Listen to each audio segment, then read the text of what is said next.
Well, you know how they always used to say Daniel 2 and Daniel 7, there's repeat and enlarge.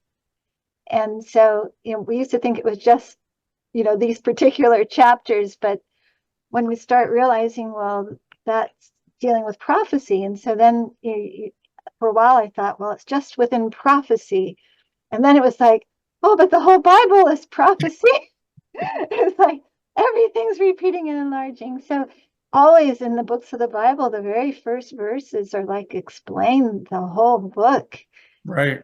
It's just and a Hebrew thought I've tended, unless I've misunderstood, it's like the very first thing like contains everything, and then the rest just repeats and enlarges That's right. That's right. so that it all unfolds so that you can understand it better. It's the same technique as trying to teach someone.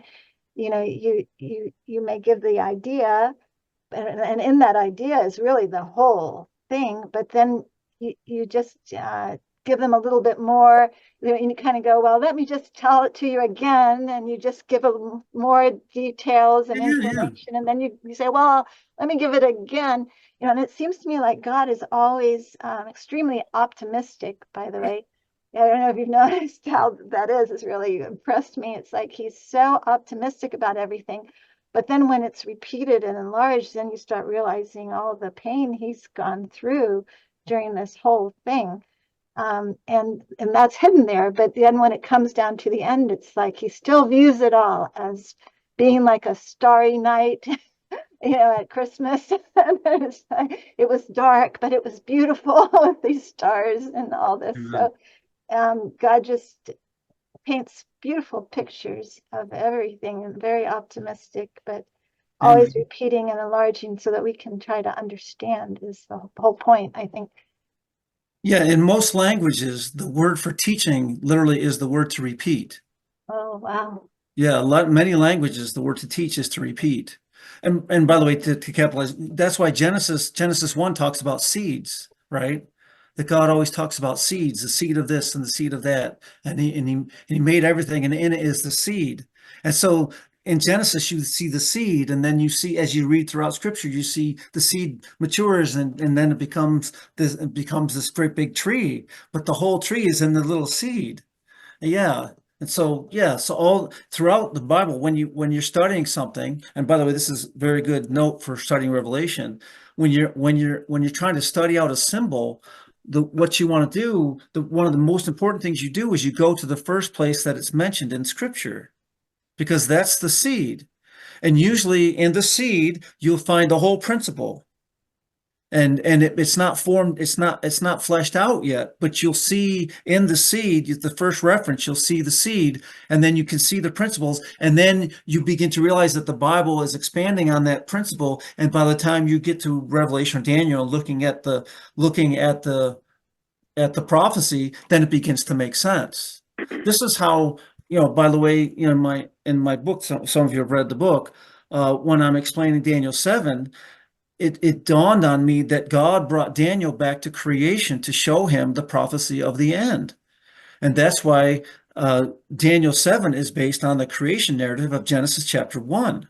And then it began to dawn on me, oh, well, there's two creation narratives, and they're so different than each other, but they're saying the same thing. And there's, oh, that's Daniel 7, and that's Daniel 8.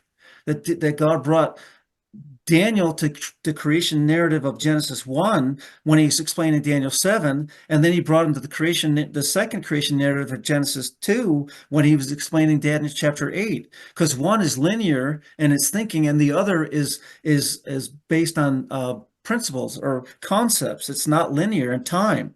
And when you look at the time elements of Daniel 8, the time elements of Daniel 8, Evans for years have been trying to force Daniel 8 to fit the same, time frame of Daniel 7. Daniel 8 is not, it's conceptual. It's not based on this, the 7 days of creation like Genesis 1. And you notice that the second creation story in Genesis 2 doesn't follow the timeline.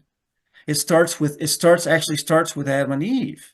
And then well, actually, it starts with the river of life flowing from the garden, and then it introduces Adam and Eve, and then so again, the Genesis 2 story is conceptual. It's not linear, and so there's Also more relational too. yeah. So one is for the right side of the brain, the other is for the left side of the brain. Yeah. Right. And so when he gave Daniel the prophecy of Daniel's wrestling to understand it, he gave what Daniel 7 is for the one side of the brain, Daniel 8 is for the other side of the brain. They're both saying the same thing, but they're said it in different ways.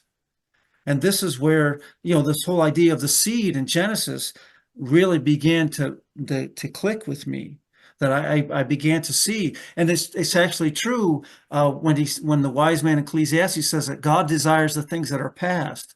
So God always takes creatures to the things that have already happened to explain to them the things that are going to take place. And that makes total sense, because otherwise, how in the world can I know? And this is where I've often shared, but the ancients were smart. The ancients didn't see themselves as facing the future. The ancients saw themselves as facing the past. And they realized that if they learned the past, then they would know the future. But see, modern people, we're so stupid. I mean, we're so arrogant. We think we face the future and we can just forget the past, and we can make the future whatever we want it to be. But that's just not reality. And the very fact that we forget the past is the reason why we keep repeating the past. And so this idea of the seed and going back to the beginning is very important when you're trying to study scripture.